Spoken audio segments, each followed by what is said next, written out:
오늘부터 우리는 빌립보서를 통해서 주님이 주시는 은혜와 축복의 말씀을 나누려고 합니다. 빌립보서는 사도 바울이 로마 감옥에 투옥되었던 주후 61년에서 63년경에 빌립보 교회에 보낸 편지입니다. 이 편지는 자신이 감옥에 있는 동안 헌금을 보내주기도 하고 또 여러 방면에서 자신을 도와주기도 하고 염려해주기도 하고 기도해준 이 빌립보 교회에 대해서 감사하는 편지를 보낸 거예요. 바울은 이 감사 편지에 빌립보 교인들을 격려하고 위로하는 것은 물론 그들에게 몇 가지 아주 중요한 교훈을 담아 보냅니다. 바울이 이 편지에 담은 내용들이 뭐냐면 성도들이 생활 현장에서 만나게 되는 가장 일반적인 주제들, 그러니까 우리가 살면서 겪게 되는 또 살면서 부닥치게 되는 이런 여러 문제들에 대해서 가장 원칙론적인 입장에서 다루고 있어요. 이런 측면에서 빌립보서는 지금 우리들에게 너무나도 적절한 교훈과 격려와 위로를 주는 편지라고 생각을 합니다. 그래서 2021년을 마무리하면서 이 빌립보서를 통해 주님의 은혜를 함께 나누고자 합니다. 본문 1절을 같이 한번 읽어보겠습니다. 시작. 그리스도 예수의 종 바울과 디모데는 그리스도 예수 안에서 빌립보에 사는 모든 성도와 또한 감독들과 집사들에게 편지하노니. 바울은 빌립보서 성도들에게 그리스도 예수의 종으로 소개하고 있어요. 그리스도 예수의 종 바울과 디모데는 일반적으로 바울이 편지를 보낼 때 주로 사도임을 강조하는 표현들이 많이 들어가요. 그런데 빌립보 교인들에게 보낸 편지에서는 그리스도 예수의 종이라는 표현만 딱 쓰거든요. 그것은 빌립보 교회와 사도 바울의 관계가 얼마나 좋은 관계였는지를 보여주는 단적인 예예요. 바울이 편지에서 사도라고 강조하는 이유가 뭘까요? 사도 바울이 사도가 아니라고 주장하는 사람들, 사도 바울은 교회 지도자가 될 수 없다고 주장하는 사람들, 그런 사람들이 교회에 많았기 때문이에요. 그래서 교회에 편지 보낼 때 나는 예수님의 사도야, 나는 그리스도의 사도야, 이거를 막 강조해서 보내야 했거든요. 그런데 빌립보 교회는 그런 사람들이 없는 거예요. 빌립보 교회에는 사도 바울을 사도로서 다 받아들이고 존경하고 따르는 그런 교회, 쉽게 말하면 목회자와 성도 간의 관계가 굉장히 돈독하고 좋은 교회였다라는 것을 보여주고 있는 거예요. 그렇습니다. 교회는 좋은 목회자를 만나야 돼요. 또한 목회자는 좋은 교회, 좋은 성도를 만나는 것이 중요하지요. 사도 바울에게 빌립보 교회는 언제나 좋은 교회, 좋은 성도들이었습니다. 사도 바울과 루디아의 만남으로부터 세워진 이 교회는 언제나 바울을 믿어줬고요, 바울을 후원했고 또 바울의 말을 잘 따랐습니다. 저 또한 우리들 교회 좋은 목회자가 되기를 소망합니다. 우리 성도님들도 교회와 목회자에게 좋은 성도가 되어서 서로 믿고 신뢰하고 주님의 일을 함께 이루어가는 그런 아름다운 동역자의 관계가 될 수 있기를 주님의 이름으로 축원합니다. 또 이 종이라는 단어는요, 우리 관계의 변화를 가리키는 중요한 단어예요. 누구의 종이 되느냐라는 것이죠. 우리가 예수님을 믿기 전에 우리는 죄의 종이었고 사단의 종이었어요. 그런데 우리가 예수님을 믿게 됐죠. 예수님을 믿은 우리는 사단의 종과 죄의 종에서 벗어나게 되어서 해방이 되어서 하나님의 백성, 하나님의 자녀가 되었어요. 이것은 굉장히 놀라운 변화죠. 놀라운 변화예요. 죄와 사단의 종에서, 노예에서 하나님의 백성, 하나님의 자녀가 된 거예요. 이거는 엄청난 신분의 변화를 가리켜요. 그런데 왜 그리스도 예수의 종이라고 말하느냐? 자유자라면서 왜 종이라고 말하느냐? 그것은 내가 구원받은 은혜가 너무 감사해서 내가 스스로 주님 앞에 종으로 고백하고 있는 거예요. 내가 그 은혜가 너무 감사해서 하나님, 이제 내가 당신을 종으로서 섬기겠습니다. 예수님, 이제 내가 종으로서 당신을 섬기겠습니다라는 고백을 하게 되어지는 것이죠. 그래서 우리가 말로는 종이라고 하지만 실제로 종의 관계가 아니에요. 실제로는 하나님의 백성이고 하나님의 자녀죠. 그런데 내 입장에서 나는 종과 같은 모습으로 당신을 섬기겠습니다라고 하는 겸손한 감사의 고백이지 종의 관계는 아니죠.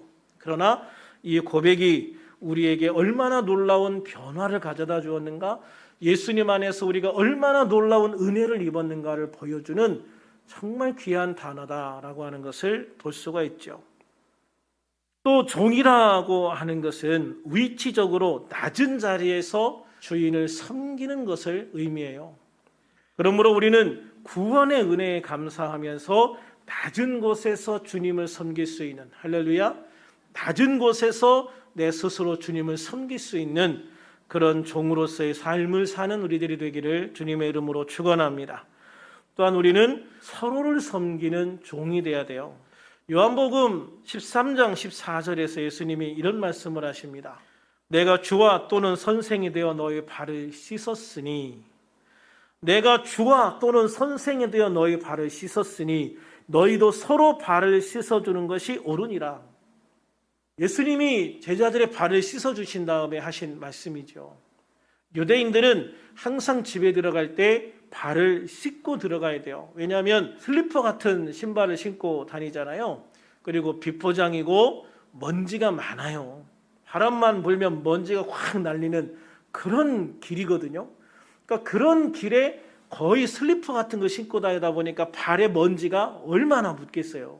그러니까 그런 발로 집에 들어가면 또 집이 무슨 꼴이 되겠어요. 그러니까 집에 들어갈 때는 항상 그 발을 씻고 들어가야 되는 거예요. 그런데 그 일을 하는 사람이 누구냐? 집의 종 중에서 제일 서열이 낮은 종이 그 일을 하는 거예요. 그러니까 주인의 발을 씻어주는 사람은 가장 낮은 자예요. 그런데 예수님이 선생님이신데, 주님이신데 제자들의 발을 씻어주신 거예요. 예수님은 그처럼 스스로를 낮추셔서 제자들의 발을 씻어주고 섬기신 거죠. 그러면서 제자들에게 말씀하신 거예요. 너희들도 나처럼 이렇게 해야 된다. 너희들도 서로 섬기는 자가 되라. 왜냐하면 예수님이 이렇게 보실 때 자기들끼리 서로 높은 자가 되려고 싸우는 걸 몇 번 보셨거든요. 맨날 자기들끼리 모이면 누가 더 높은 자냐, 누가 더 대단한 자냐, 맨날 그거 가지고 싸우고 있는 거예요. 얼마나 한심하겠어요. 그래서 예수님은 너희가 서로 높아지려고 하지 말고 낮아지는 경쟁을 해야 돼. 서로 낮아져서 섬기는 자가 돼야 돼. 그게 나를 따르는 자야. 우리 성도들에게도 똑같은 말씀을 하시는 거죠. 예수를 믿는 사람들은 서로 섬기는 자가 돼야 된다. 할렐루야. 그래서요, 교회에서 목에 힘주는 것만큼 어리석은 일이 없는 거예요. 교회는 직분이 높아지면 높아질수록 낮아지는 거예요. 직분이 높아지면 나는 더 낮아지는 거예요. 낮은 자리에서 섬기는 것, 그게 교회 직분이거든요. 그래서 우리들은 항상 낮은 자리에서 서로 섬기는 자가 되어야 된다. 서로가 서로의 종이 되어야 된다. 할렐루야. 또한 그것은 성도들뿐만 아니라 세상을 향해서도 똑같은 것이죠. 그래서 예수 믿는 사람들은 항상 세상을 향해서도 섬길 수 있는 사람이 되어야 돼요. 할렐루야. 그래서 섬길 때 그게 바로 사랑이다 라고 하는 거죠. 그게 사랑의 표현이다라는 거예요. 여러분, 사랑합시다. 뭐를로 사랑하는 모습을 보여줘요? 우리 성도들끼리 서로 사랑합시다.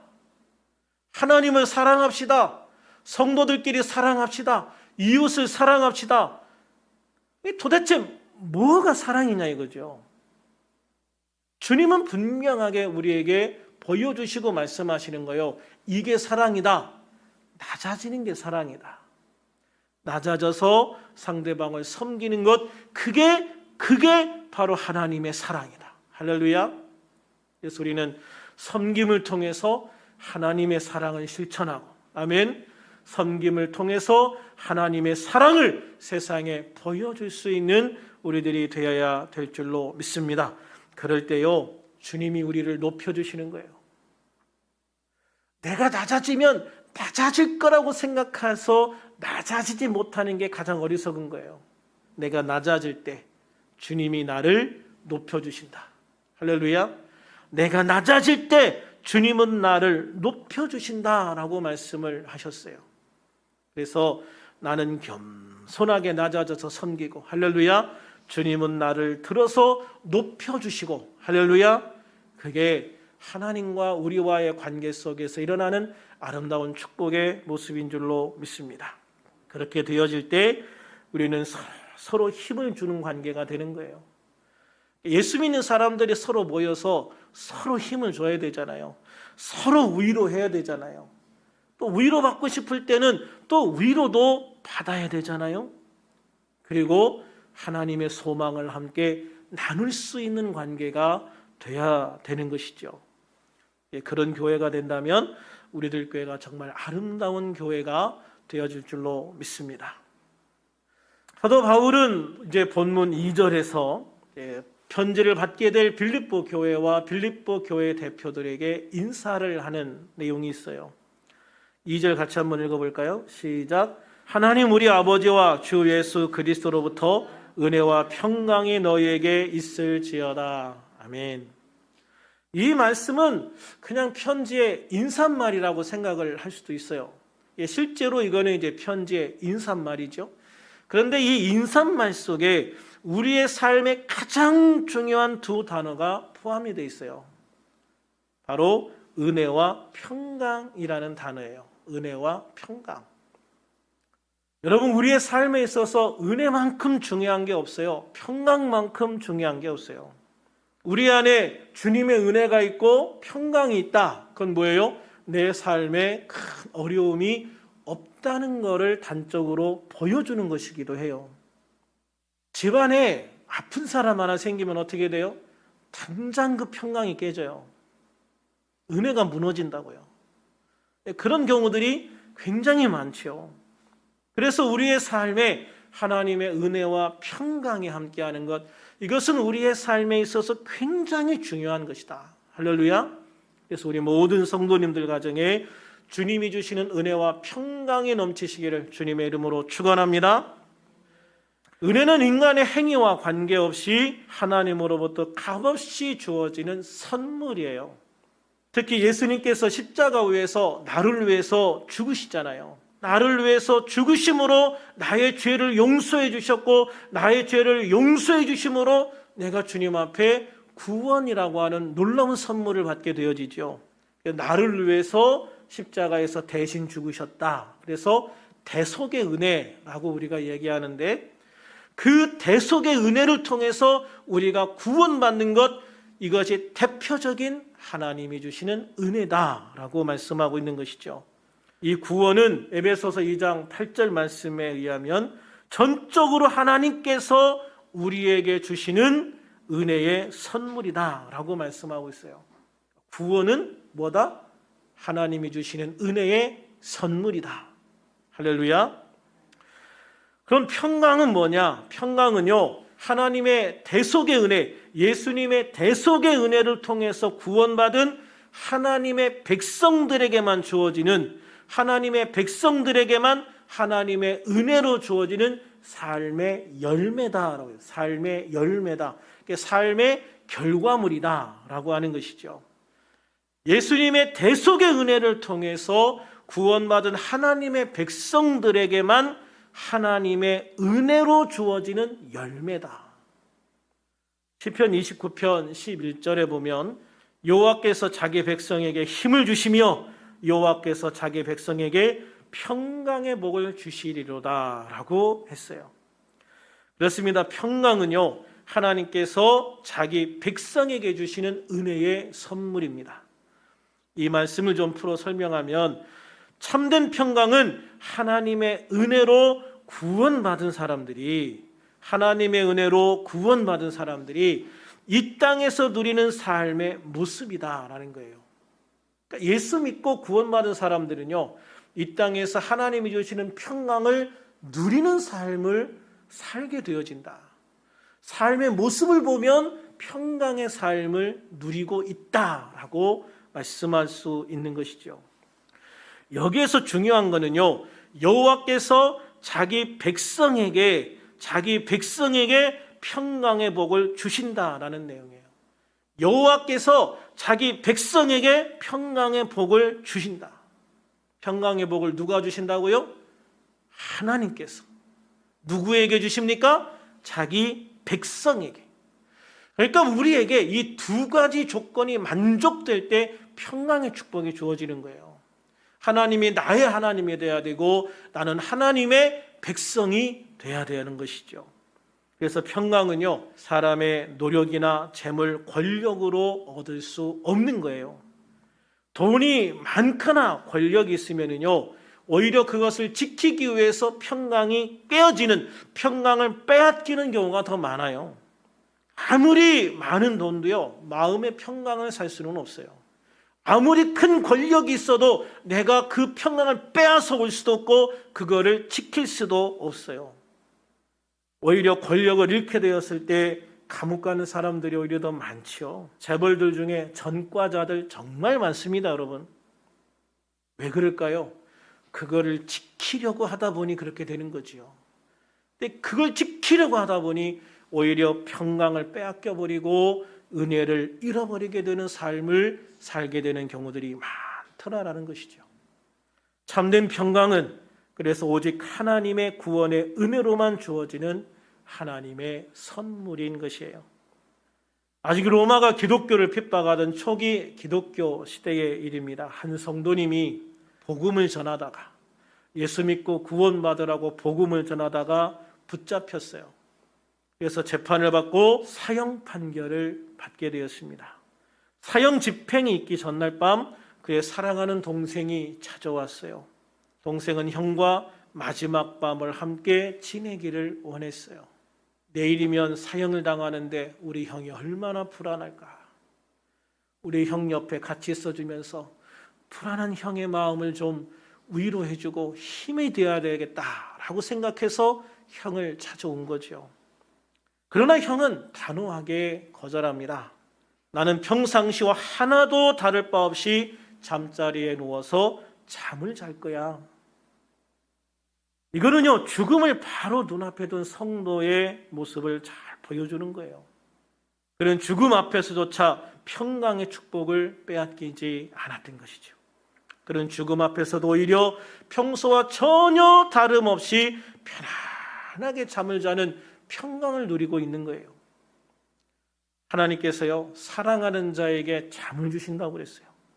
이게 무슨 말일까요? 우리가 학교 다닐 때 이렇게 졸고 있으면 교수님이 이제 존다고 뭐라고 하시잖아요. 그러면 하나님이 나를 너무 사랑하시나 봐요. 맨날 그런 정말 말도 안 되는 말을 하고 그랬는데, 예배 시간에 졸린 건 하나님이 사랑해서 졸리게 하신 게 아닙니다, 여러분. 내가 잠을 자야 될 때 편안하게 잠을 잘 수 있다는 건 뭐예요? 내 마음에 근심 걱정이 없다는 거예요. 내 몸이 편안하다는 거예요. 내 몸이 아프면 잠 못 잡니다, 여러분. 옛날에는 그냥 눕기만 하면 잠들었는데 어느 순간부터 잠이 안 오는 거예요. 너무 힘든 거예요. 잠이 안 오는 게 이렇게 힘든 거구나. 이 갱년기를 겪으면서 정말 힘든 것 중에 하나가 잠 안 오는 거더라고요. 그런데 마음에 평강이 있어요. 은혜가 있어요. 그러면은요, 잘 잘 수 있는 거예요. 그러니까 이 사형수가 예수의 복음을 전했다는 이유로 사형 판결을 받은 이 사형수가 난 오늘 밤도 편안하게 잘 거야. 뭐예요? 나는 그게 전혀 두렵지 않아. 나는 그게 전혀 근심되지 않아. 난 전혀 불안하지 않아. 왜? 내 육신이 사형을 당해서 죽음을 당한다 하더라도 나는 영원한 하늘나라에 가서 영원한 천국에서 영원히 주님과 함께 살아갈 건데 그게 그게 뭐가 문제인데? 그게 뭐가 불안한 건데? 그게 뭐가 두려운 건데? 난 전혀 두렵지 않아. 할렐루야. 그래서 많은 성도님들이요, 믿음을 지키기 위해서 담대하게 순교를 당할 수 있는 거예요.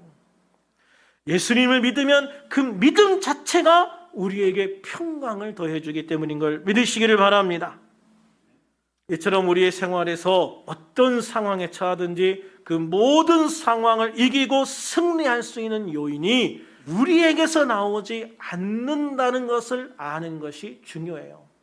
그러면 그 승리의 요인이 어디에서 나와요? 그 승리는 우리가 믿는 하나님께로부터 오는 것입니다. 아멘. 참된 평안도 하나님께 오는 거예요. 참된 평안도 하나님께로부터 오는 거예요.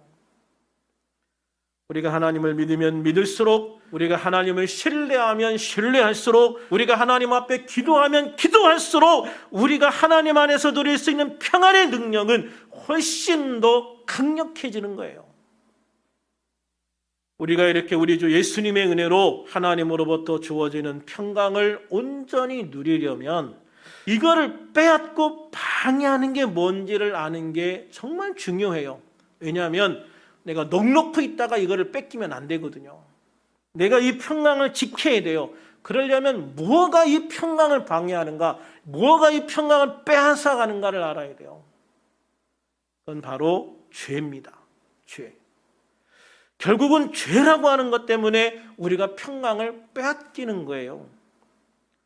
죄로 말미암아 인간은 하나님과 단절되었어요. 하나님과 단절되는 것이 불안의 근본적인 이유거든요. 하나님과 단절된 것. 늘 하나님과 함께 있을 때는요, 불안하지 않아요. 두렵지 않아요.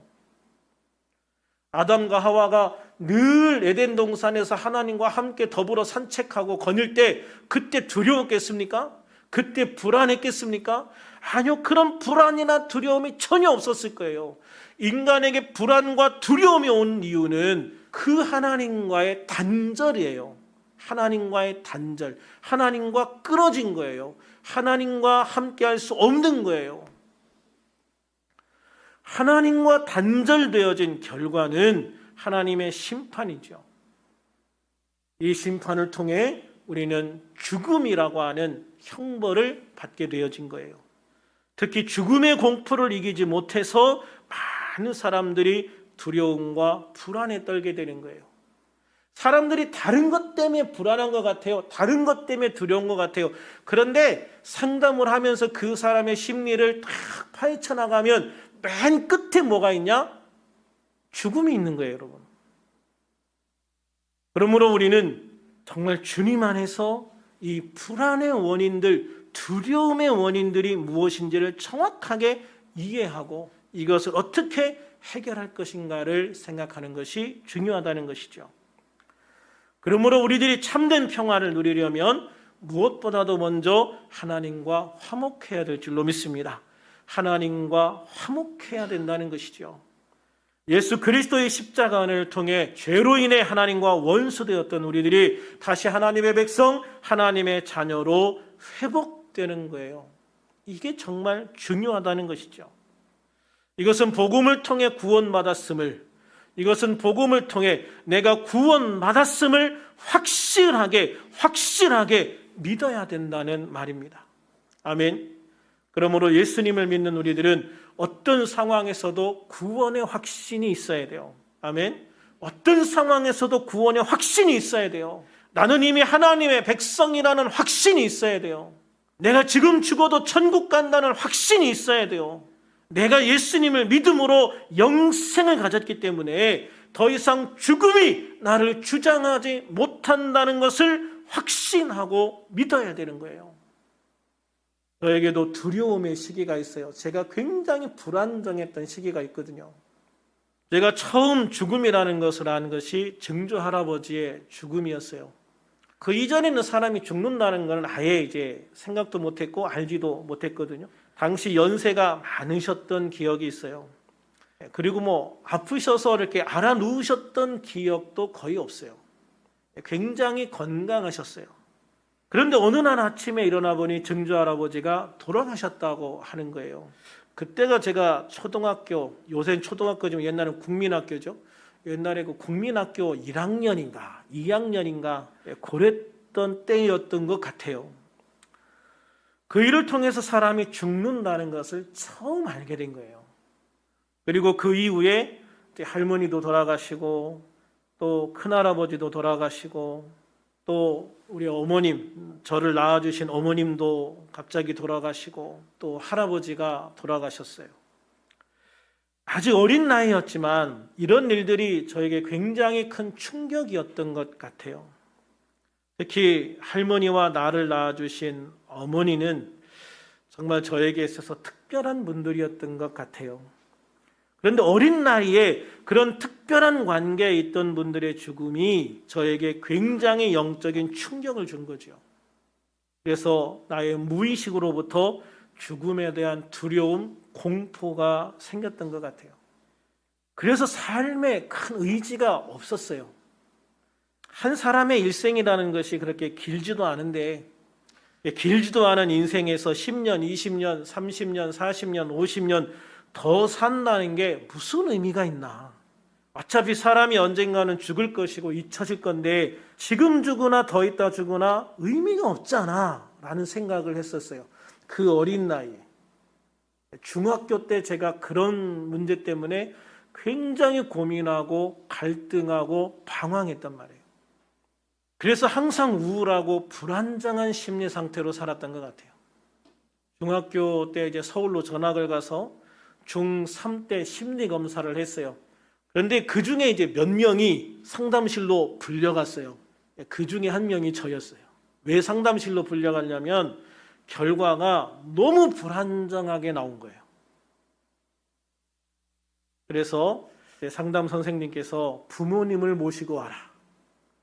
당시에 부모님이 서산에 계시기도 하셨고 또 누님들과 함께 이제 자취를 하고 있는데 누님들한테 이런저런 말하기가 싫어서 그냥 이렇게 저렇게 끝까지 핑계를 대고 안 데려갔거든요. 집에 얘기도 안 하고.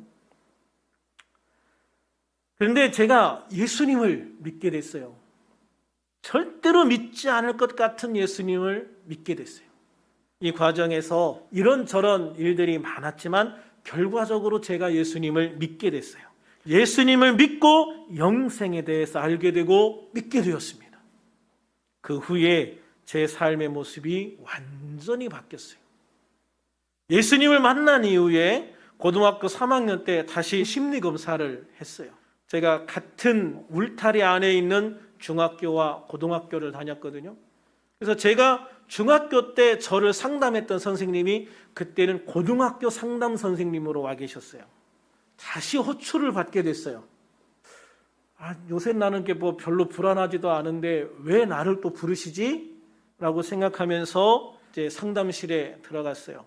근데 상담 선생님이 두 가지 결과지를 딱 놓고 있는 거예요. 하나는 제가 중학교 3학년 때 3년 전에 했던 결과지를 올려놓고 있고 이번에 새로 검사한 결과지를 딱 올려놓고 계신 거예요. 그러면서 너무 감사하다고. 너무 감사하다고. 왜요? 그랬더니 너 결과가 너무 좋게 나왔어. 어떻게 3년 만에 이렇게 바뀔 수가 있지? 나 너 정말 조마조마하게 3년 동안 너를 지켜봤는데 네가 어떻게 이렇게 변할 수가 있지? 라고 얘기를 하는 거예요. 결과가 너무 안정적으로 결과가 좋게 나온 거죠.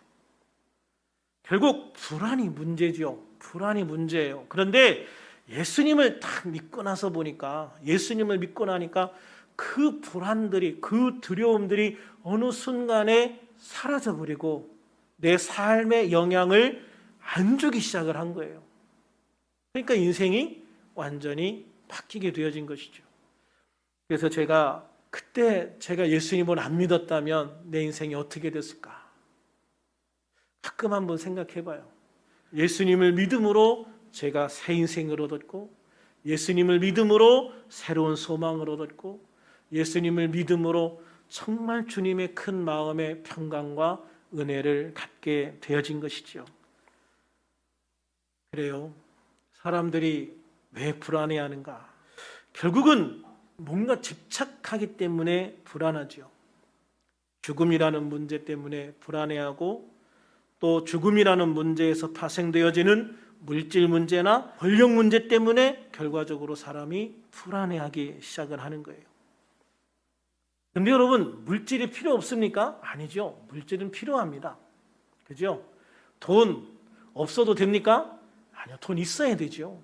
돈 없으면 어떻게 삽니까? 뭐 절에서 세상 속세를 초월해 산다고 하는 스님들도 다 돈 있어야 살던데, 하물며 이 세상에서 부대끼면서 사는 우리들이 돈 없이 어떻게 살아가요? 돈 있어야 돼요. 때로는 권력과 명예도 필요합니다. 그러나 뭐가 문제냐면 집착하는 게 문제예요. 집착하는 거. 집착을 하게 되면은요, 그 과정에 문제가 되는 여러 가지 안 좋은 일들이 개입될 가능성들이 많아요.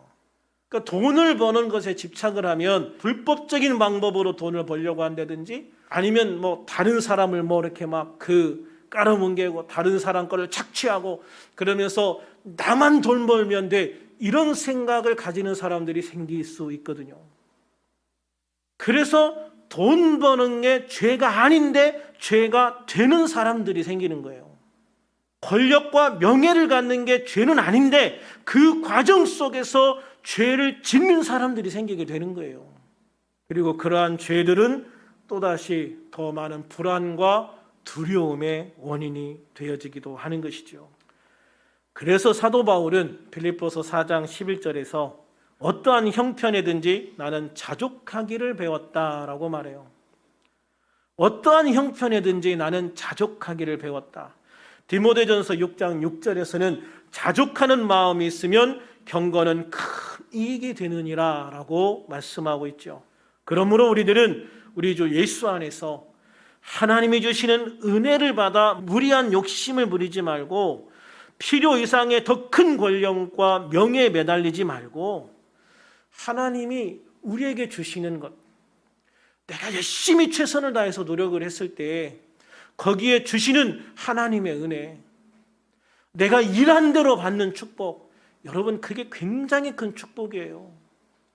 그런데 우리 주님은 내가 일한 대로 받는 축복에 플러스 알파를 더해 주시는 걸 믿으시기를 바랍니다. 우리는 그거로 만족하면 되는 거예요. 하나님께서 내게 더 많은 재물과 명예와 권세를 얻을 수 있는 달란트가 있으면 그 달란트를 통해서 더 많은 재물과 권세와 명예를 주실 거예요. 그런데 나에게는 그런 달란트가 없는데 그거를 무리하게 추구하다 보면 결국은 그것 때문에 내 인생이 무너져 버리게 되는 것이죠. 그래서 자족한다라고 하는 거는요, 나에게 주어진 달란트를 최대한 활용하는 것으로 만족해라. 할렐루야. 나에게 주어진 달란트를 최대한 활용하고 그것을 통해서 주어지는 것에 만족해라. 너에게 주어진 탤런트, 너에게 주어진 달란트, 그 재능 이상의 거를 바라보지 말라라고 말씀하시는 거죠. 그래서 우리는 정말 주님의 은혜 가운데 주어지는 주님의 평강을 누릴 수 있는 그런 우리들이 될 수 있기를 주님의 이름으로 축원합니다. 미국의 유명한 전도자인 조이스 마이너라는 목사님이 계세요. 이분이 단순함이 주는 기쁨이라는 책을 쓰셨는데요. 책에 보면 이런 내용이 있어요. 제가 좀 읽어드리겠습니다. 어떤 문제가 있든 당신이 화내지 않는다면 사탄은 아무런 힘도 행사할 수 없습니다. 고요하고 평화로우며 신뢰하는 태도를 잃지 않는 것이 능력입니다.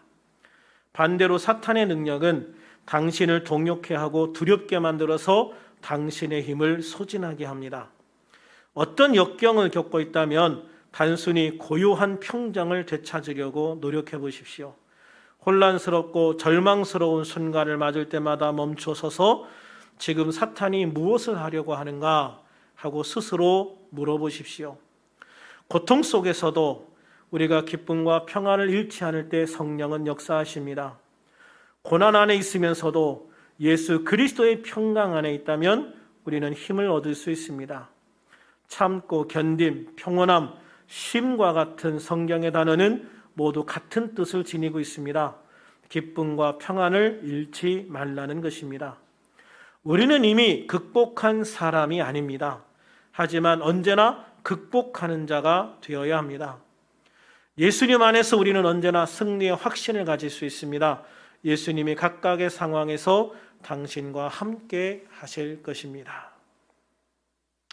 우리가 너무 인생을 복잡하게 생각하지 말라는 거예요. 단순하게 생각을 하는 것이죠. 내 인간적인 수많은 이 복잡한 생각들을 좀 비우고 단순하게 주님을 좀 바라봐라.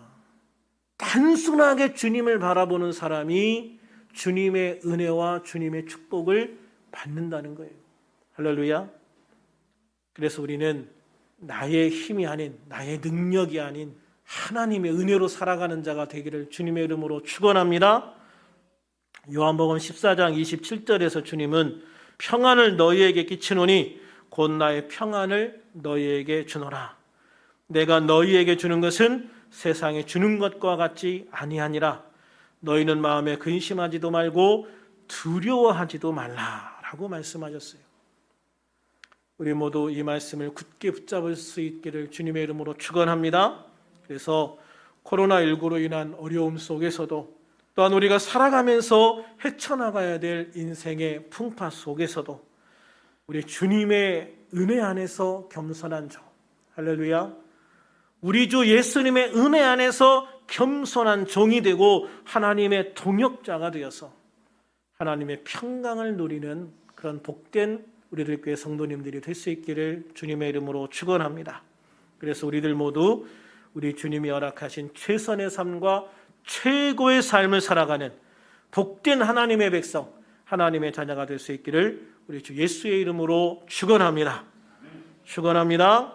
기도하겠습니다.